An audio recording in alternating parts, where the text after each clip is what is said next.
जय हिंद बच्चों, कैसे हैं? उम्मीद करते हैं आप लोग अच्छे होंगे और स्वस्थ होंगे। बच्चों लोग, आज की क्लासों में हम लोग संस्कृत का दूसरा क्लास होगा। हम लोग पहले चैप्टर मंगलम पाठ पढ़ चुके हुए थे, उसके बाद पाटलिपुत्र वैभव पढ़ेंगे। पाटलिपुत्र वैभव के बारे में आज हम लोग इस क्लासों में पढ़ेंगे बच्चों लोग। चलिए, इसमें अगर इस वीडियो को आप देख लेते हैं तो 2025 में मैट्रिक परीक्षा देते हैं, जिसमें काफ़ी आपको ये क्लास आपको काफ़ी मदद करेगा बच्चों लोग। एक भी क्वेश्चन नहीं छूटेंगे। 35 वैसे क्वेश्चन को सिलेक्ट किया गया है जो क्वेश्चन कई बार पूछा गया हुआ है और पूछने की पूरी चांस है। VVI ऑब्जेक्टिव क्वेश्चन है बच्चों लोग, पूरा VVI ऑब्जेक्टिव क्वेश्चन है। हम लोग पूरे 14 लेसन, संस्कृत में 14 लेसन क्या पढ़ेंगे, ऑब्जेक्टिव क्वेश्चन पढ़ेंगे। उसके बाद फिर से हम सब सब्जेक्टिव की तरफ बढ़ेंगे। चलिए बच्चों लोग, आज के हमारा दूसरा क्लास है संस्कृत का। चलिए पहले क्वेश्चंस की तरफ बढ़ते हैं। कहता है पटना का इतिहास कितना पुराना है? पटना का इतिहास कितना पुराना है? तो बच्चों लोग ऑप्शन नंबर ए है 2500 वर्ष, ऑप्शन नंबर बी है 2000 वर्ष, ऑप्शन नंबर सी है 1500 वर्ष, ऑप्शन नंबर डी है 1000 वर्ष। तो पटना के इतिहास बच्चों लोग 2500 वर्ष पुराना है। ए नंबर सही आंसर हो जाएगा। एक का सही आंसर क्या हो जाएगा बच्चों लोग? ए नंबर सही आंसर होगा। चलिए बच्चों, अगले क्वेश्चंस की तरफ बढ़ते हैं। 2 नंबर क्वेश्चंस क्या कहता है बच्चों लोग? एक बार आप लोग क्लास देख लेते हैं, उसके बाद दोबारा आप 2 की स्पीड में भी कर देखेंगे तो आपको सुनने और देखने से ज़्यादा याद होता है बच्चों लोग। चलिए, दूसरा नंबर क्वेश्चन कहता है कि पाटलिपुत्र किस प्रांत की राजधानी है? तो वह कौन सा प्रांत है? तो बच्चों लोग वह बिहार प्रांत है। बिहार प्रांत की क्या है बच्चों लोग? राजधानी है। 2 का सही आंसर क्या हो जाएगा? ए हो जाएगा। 2 का सही आंसर क्या हो जाएगा बच्चों लोग? ए। 3 नंबर क्वेश्चन की तरफ पढ़ते हैं बच्चों लोग। 3 नंबर क्वेश्चन कहता है कुटनी मतम काव्य के कवि कौन है? तो उनके काव्य की कवि जो है बच्चों लोग दामोदर गुप्त है। कौन है? दामोदर गुप्त। बी नंबर 3 का सही आंसर हो जाएगा बच्चों लोग। 3 का सही आंसर क्या हो जाएगा? 2 हो जाएगा। बी हो जाएगा। चलिए 4 नंबर क्वेश्चन की तरफ बढ़ते हैं। 4 नंबर क्वेश्चन कहता है किस काल में पाटलिपुत्र की रक्षा व्यवस्था उत्कृष्ट थी? तो किस काल में थी बच्चों लोग? तो वह काल था बच्चों लोग चंद्रगुप्त मौर्य का काल था। किसका था? चंद्रगुप्त मौर्य के काल था। चंद्रगुप्त मौर्य किस वंश के संस्थापक है? तो बच्चों लोग याद रखिएगा, मौर्य वंश के संस्थापक कौन है? चंद्रगुप्त मौर्य। मौर्य वंश के शासक कौन है? चंद्रगुप्त मौर्य। 4 का सही आंसर क्या हो जाएगा? ए हो जाएगा। 4 का सही आंसर क्या हो जाएगा बच्चों लोग? ए।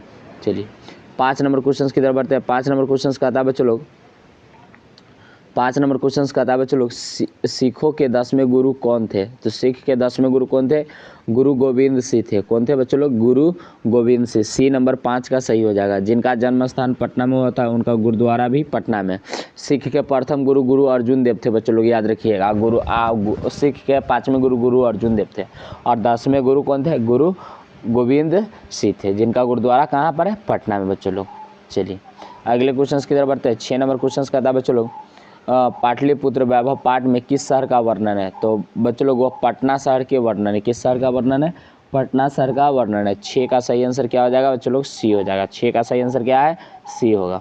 चलिए 7 नंबर क्वेश्चन की तरफ बढ़ते हैं। 7 नंबर क्वेश्चन कहता है काल चक्र के कारण कितने वर्ष तक मध्यकाल में पटना की स्थिति जर्जर रही? तो कितने वर्ष तक जर्जर रहा? तो बच्चों लोग वह है 200 वर्ष तक क्या था? जर्जर था। 2 वर्ष तक जर्जर था। 7 का सही आंसर क्या हो जाएगा बच्चों लोग? C number. चलिए अगले क्वेश्चन की तरफ बढ़ते बच्चों लोग। अगला क्वेश्चन कहता है यूनान का राजदूत कौन था? यूनान के राजदूत कौन था? तो यूनान के राजदूत था बच्चों लोग मेगास्थनीज। यूनान के राजदूत कौन था? मेगास्थनीज था बच्चों लोग। 8 का सही आंसर क्या हो जाएगा? सी हो जाएगा। चलिए बच्चों लोग अगले क्वेश्चन की तरफ बढ़ते हैं। अगला क्वेश्चन कहता है 7 नंबर सरस्वती का कुलगिरी कौन सा महानगर था? तो सरस्वती का कुलगिरी कौन सा था? पाटलिपुत्र था। कौन था? पाटलिपुत्र। पाटलिपुत्र का 4 नाम है बच्चों लोग, याद रखिएगा। पाटलिपुत्र, पटना, कुसुमपुर और कुसुमपुर। चलिए 10 नंबर क्वेश्चन की तरफ बढ़ते हैं। 10 नंबर क्वेश्चन कहता है बच्चों लोग परिभूत पुरंदम स्थानम किस संज्ञा किसे दी गई है? तो किसे दी गई? तो पाटली नगर को दिया गया है। किस नगर को दिया गया बच्चों लोग? पाटली नगर को दिया गया है। 10 का सही आंसर क्या हो जाएगा? ए नंबर बच्चों लोग। चलिए अगले क्वेश्चन की तरफ बढ़ते हैं। 11 नंबर क्वेश्चन कहता है बच्चों लोग वाराहम मिहर द्वारा रचित कौन सा ग्रंथ है? तो उनके द्वारा कौन सा ग्रंथ रचित है? वृत्त संहिता। सी नंबर 11 का क्या हो जाएगा? सही आंसर हो जाएगा। चलिए बच्चों 11 नंबर क्वेश्चन की बात करते हैं। गुरु गोविंद सिंह का जन्म स्थल कहाँ है? जन्म स्थल कहाँ है, तो गुरु गोविंद सिंह का जन्मस्थल पाटलिपुत्रम में। कहाँ है, पाटलिपुत्रम में। 12 का सही आंसर क्या हो जाएगा बच्चों लोग, ए नंबर 12 का क्या हो जाएगा, सही आंसर हो जाएगा। चलिए आगे, काव्य मीमांसा के रचनाकार कौन है, तो काव्य मीमांसा का रचनाकार कौन है बच्चों लोग, तो काव्य मीमांसा का रचनाकार कौन है बच्चों लोग, जिसका सही आंसर क्या हो जाएगा, राजशेखर। कौन लिखे हुए, राजशेखर। 13 का सही आंसर क्या हो जाएगा, ए नंबर। 13 का सही आंसर क्या हो जाएगा, ए। चलिए 14 नंबर क्वेश्चन की तरफ बढ़ते हैं। 14 नंबर क्वेश्चन कहता है बच्चों लोग, बुध के समय पटना का नाम क्या था, बुध के समय पटना का नाम क्या था, तो बुध के समय पटना का नाम क्या था बच्चों लोग, तो पाटलीग्राम। क्या था, पाटलीग्राम। 14 का क्या हो जाएगा, बी नंबर सही आंसर हो जाएगा। 14 का क्या हो जाएगा बच्चों लोग, बी नंबर सही आंसर हो जाएगा। चलिए 15 नंबर क्वेश्चन की तरफ बढ़ते हैं बच्चों लोग। 15 नंबर क्वेश्चन कहता है, पाटल पुष्पों की पुतलिका रचना के आधार पर पटना का कौन सा नाम पड़ा था, तो वह पटना का कौन सा नाम पड़ा था बच्चों लोग, तो पटना का वह नाम पड़ा था पाटलिपुत्र। क्या पड़ा था, पाटलिपुत्र। 15 का सही आंसर क्या हो जाएगा, सी नंबर सही आंसर हो जाएगा बच्चों लोग। चलिए 16 नंबर क्वेश्चन की तरफ बढ़ते हैं। 16 नंबर क्वेश्चन का था, मेगास्थनीय पटना किस समय आए थे, तो मेगास्थनीय पटना में किस समय आए थे बच्चों, चंद्रगुप्त मौर्य के समय आए थे। किन के समय आए थे, चंद्रगुप्त मौर्य के समय पाटली मेगास्थनीय पटना आए थे, चंद्रगुप्त मौर्य के समय आए थे बच्चों लोग। 16 का सही आंसर क्या हो जाएगा, सी नंबर। चलिए अगले क्वेश्चन की तरफ बढ़ते हैं। 17 नंबर क्वेश्चन कहता है बच्चों लोग, 17 नंबर क्वेश्चन कहता है, पटना में कमोत्सव महोत्सव कब मनाया जाता था, तो कब उससे मनाया जाता था, तो बच्चों लोग वो गुप्त वंश काल से, गुप्त वंश काल से। 17 का सही आंसर क्या हो जाएगा, ए नंबर। 17 का सही आंसर क्या हो जाएगा बच्चों लोग, ए। 18 नंबर के आंसर की तरफ है बच्चों लोग। 18 नंबर कहता है, पाटलिपुत्र पटना के नाम से कब प्रसिद्ध हुआ, तो किस काल में हुआ था प्रसिद्ध, तो बच्चों लोग वो मध्य काल में प्रसिद्ध हुआ था। किस काल में हुआ था, मध्य काल में वह प्रसिद्ध हुआ था। 18 का सही आंसर क्या हो जाएगा बच्चों लोग, सी नंबर। 18 का सही आंसर क्या है, सी हो जाएगा बच्चों लोग। चलिए अगले क्वेश्चन की तरफ बढ़ते हैं। 19 नंबर क्वेश्चन है बच्चों लोग। 19 नंबर क्वेश्चन कहता है, राजशेखर की रचना कौन सी है, राजशेखर की रचना कौन सी है, तो राजशेखर की रचना कौन सी, काव्य मीमांसा। ए नंबर सही आंसर हो जाएगा बच्चों लोग। 19 का सही आंसर क्या हो जाएगा, ए नंबर हो जाएगा। चलिए 20 नंबर क्वेश्चन की तरफ बढ़ते हैं। 20 नंबर क्वेश्चन है, कमोत्सव महोत्सव किस ऋतु में मनाया जाता है, तो वह किस ऋतु में मनाया जाता है बच्चों लोग, तो वह है शरद ऋतु में मनाया जाता है। किस ऋतु में मनाया जाता है, शरद ऋतु में। डी नंबर सही आंसर हो जाएगा बच्चों लोग 20 का। 20 का सही आंसर क्या हो जाएगा बच्चों लोग, डी नंबर हो जाएगा। कोई भी दिक्कत हो तो आप हमें कमेंट बॉक्स में पूछ सकते हैं कि सर इसे आप एक बार वंस मोर बताइएगा बच्चों लोग। चलिए 21 नंबर क्वेश्चन की तरफ बदले हैं, पटना नगर की पालिका देवी कौन है, पटना देवी की पालिका देवी कौन है, तो पटन देवी कौन है बच्चों लोग, पटन देवी। सी नंबर सही हो जाएगा। 21 का सही आंसर क्या हो जाएगा, सी नंबर हो जाएगा बच्चों लोग। चलिए 22 नंबर क्वेश्चन की तरफ बढ़ते हैं। 22 नंबर कहता है, गांधी सेतु पुल कहाँ अवस्थित है, गांधी सेतु पुल कहाँ स्थित है, पाटलिपुत्र में अवस्थित है बच्चों लोग। 22 का सही आंसर क्या हो जाएगा, डी नंबर 22 का सही आंसर हो जाएगा। चलिए गोलघर कहाँ है अवस्थित है, तो गोलघर हम लोग जानते हैं बच्चों लोग, गोलघर कहाँ अवस्थित है, पटना में अवस्थित है। 23 का सही आंसर क्या हो जाएगा बच्चों लोग, ए। ये क्वेश्चन पूछा भी गया हुआ है कई बार बच्चों लोग। इसमें जितने भी क्वेश्चन इस क्लास में पढ़ेंगे बच्चों लोग, पूछा ही गया हुआ क्वेश्चन है, लगभग सभी क्वेश्चन पूछा ही गया हुआ है। पटना के किस दिशा में गंगा नदी प्रवाहित होती है, तो बच्चों लोग पटना के किस दिशा में गंगा नदी प्रवाहित होती है बच्चों लोग, तो उत्तर दिशा में प्रवाहित होती है। किस दिशा में होती है, उत्तर दिशा में। याद रखिए पटना में गंगा नदी के ऊपर कौन से पुल, गांधी सेतु नामक पुल है, जो एशिया का सबसे बड़ा पुल है बच्चों लोग।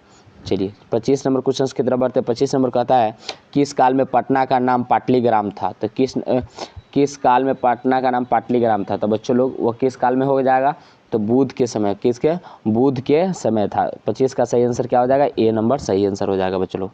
चलिए 26 नंबर क्वेश्चन की तरफ बढ़ते हैं। 26 नंबर क्वेश्चन है, महावीर मंदिर कहाँ स्थित है, महावीर मंदिर कहाँ स्थित है, तो महावीर मंदिर कहाँ स्थित है बच्चों लोग, पटना में है। सी नंबर सही आंसर हो जाएगा बच्चों लोग। 26 का सही आंसर क्या हो जाएगा, सी। महावीर मंदिर कहाँ स्थित है, पटना में स्थित है बच्चों लोग। चलिए 27 नंबर क्वेश्चन है बच्चों लोग, कि पाटलिपुत्र किस नदी के किनारे अवस्थित है, तो गंगा नदी के किनारे बच्चों लोग। 27 का सही आंसर क्या हो जाएगा, ए हो जाएगा। पाटलिपुत्र किस नदी के किनारे है, तो गंगा नदी के किनारे। 27 का सही आंसर क्या होगा, ए। चलिए 28 नंबर बच्चों लोग, 28 नंबर क्वेश्चन कहता है, पटना शब्द की किस शब्द से उत्पत्ति हुई है, तो पटना शब्द की किस से उत्पत्ति हुई है, तो वह हुआ है तो बच्चों लोग पतनम से हुआ है। सी नंबर सही आंसर हो जाएगा 28 का बच्चों लोग। चलिए 29 नंबर क्वेश्चन के तरफ बढ़ते हैं।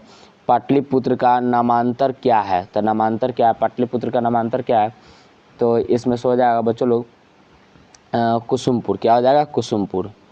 चलिए अगला क्वेश्चन, पाटलिपुत्र किस राज्य की राजधानी है? तो पाटलिपुत्र बिहार राज्य की राजधानी बच्चों लोग। बिहार राज्य की राजधानी का पाटलिपुत्र है। बिहार राज्य में कितना जिला है? तो बच्चों लोग 38 जिला है, 9 प्रमंडल भी है। कितने? 9 प्रमंडल है। चलिए अगले क्वेश्चन की तरफ बढ़ते हैं। 31 नंबर क्वेश्चन कहता है पाटलिपुत्र में किस महापुरुष की जन्मस्थली? तो गुरु गोविंद सिंह का जन्मस्थली का है पटना है। तो बच्चों लोग सी नंबर क्या हो जाएगा? सही आंसर हो जाएगा। सी नंबर 31 का सही आंसर क्या हो जाएगा? सी हो जाएगा बच्चों लोग। चलिए आगे 32 नंबर क्वेश्चन कहता है एशिया महादेश का सबसे बड़ा सेतु कौन सा है? तो गांधी सेतु पुल है बच्चों लोग। कौन सा? गांधी सेतु। 32 का सही आंसर क्या हो जाएगा बच्चों लोग? D number. 32 का सही आंसर क्या हो जाएगा बच्चों लोग? D number. चलिए 33 नंबर को कमोत्सव महोत्सव कहाँ मनाया जाता है? तो बच्चों लोग पाटलिपुत्र में मनाया जाता है। कहाँ मनाया जाता है? पाटलिपुत्र में। 33 का सही आंसर क्या हो जाएगा बच्चों लोग? सी नंबर हो जाएगा। 33 का सही आंसर क्या हो जाएगा? सी। चलिए 34 नंबर क्वेश्चन की तरफ बढ़ते हैं। चंद्रगुप्त मौर्य किस वंश के संस्थापक? तो मौर्य वंश के संस्थापक बच्चों हम शुरू में ही बताए, मौर्य वंश के संस्थापक। 34 का सही आंसर क्या हो जाएगा? ए नंबर हो जाएगा। चलिए और 35 नंबर क्वेश्चन की तरफ बढ़ते हैं और लास्ट क्वेश्चन इस चैप्टर का पाटलिपुत्र का भूतकाल में नाम क्या था? तो भूतकाल में नाम उनका क्या था? पाटलीग्राम था। क्या? पाटलीग्राम। सी नंबर सही आंसर हो जाएगा बच्चों लोग। सी नंबर 35 का सही आंसर हो जाएगा। बच्चों लोग उम्मीद करते हैं कि आप लोगों का 35 का 35 क्वेश्चन समझ में आया होगा और याद भी हो गया होगा। तो बच्चों लोग हम लोग कल की जो क्लास में लेकर आएंगे संस्कृत का, तो वह हम लोग आलस कथा के पाठ के सारे ऑब्जेक्टिव क्वेश्चंस को पढ़ेंगे। एक बार हम लोग संस्कृत के 14 लेसन का ऑब्जेक्टिव क्वेश्चन पढ़ जाते हैं, उसके बाद सब्जेक्टिव सीरीज हमारा स्टार्ट होगा बच्चों लोग संस्कृत का। तब तक के लिए जय हिंद। मिलते हैं नेक्स्ट क्लास में बच्चों।